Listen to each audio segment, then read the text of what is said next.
Good morning, Oklahoma. Welcome to Cow-Calf Corner. This week's topic is post-breeding season management of our herd bulls. As we have discussed in the past, a defined breeding season is really important to us in the cow-calf business because it permits us to keep good records, keep records on how reproductively efficient our cows are, and keep records just on how productive our cows are over their lifetime. So typically, if we're going to have a defined breeding season, we're going to be pulling bulls on a spring calving herd. We may have pulled bulls a few weeks ago, or we may be looking to pull bulls now or a few weeks down the road based on when we plan to calve. But post-breeding season management of bulls becomes very important to us relative to having a bull that the next time we're ready to turn him out, what we do with that bull in the next 6 to 9 months, make sure that he is charged up, athletically fit, and reproductively sound and ready to cover cows for us whenever we need him again. Fortunately, the whole maintenance process and getting them ready for the next year is a fairly cost-effective thing to do. We want to manage those bulls on the same herd health, vaccination, and deworming program that we've got our cow herd on. If we're looking at older bulls, we may not need to do much but just maintain them and maintain weight going into the next breeding season.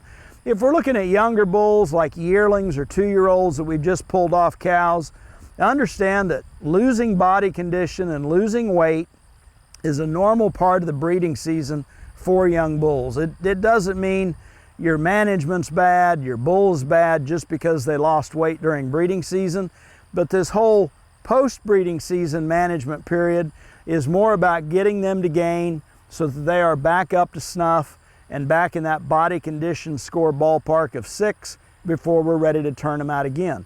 Typically, we can accomplish that with just some grazing forage, maybe some supplementation to it, and maybe a little grain feeding is necessary. I always suggest that we take inventory of those bulls as we pull them off cows and take a hard look at what kind of shape they're in, what kind of shape their feet and legs are in. Let's take a look at some records and check out EPDs and genetic potential of those bulls. As we look at this time of year when we pull those bulls out, it's also the appropriate time to be making management decisions on the ones that we're going to cull and potentially not use again, as well as feeding accordingly to getting them back into shape for that next breeding season. When we can, we want to house those bulls somewhere to minimize their risk of injury, keep them away from cows that are potentially open or replacement heifers for that matter. I always suggest hot wire traps. We tend to get along better and see a little less rubbing and fighting if we can house bulls in hot wire traps. Housing them in areas where they continue to get exercise. Maybe we've got feed on one end of a trap and water on the other end of a trap. Adequate shade in that trap ensures that those bulls are getting the exercise that they need in the off-season so that they're ready to go again in that next breeding season. All of these are things to consider for post-breeding season management on bulls. Again, I think it can be accomplished pretty cost effectively in terms of what they need to eat. Let's think about that herd health system that we need to keep them on like the cows and have them ready and batteries charged so that they can go to work for us and be fertile and fit the next time we need to turn them out. Thanks for joining us this week on Sun Up.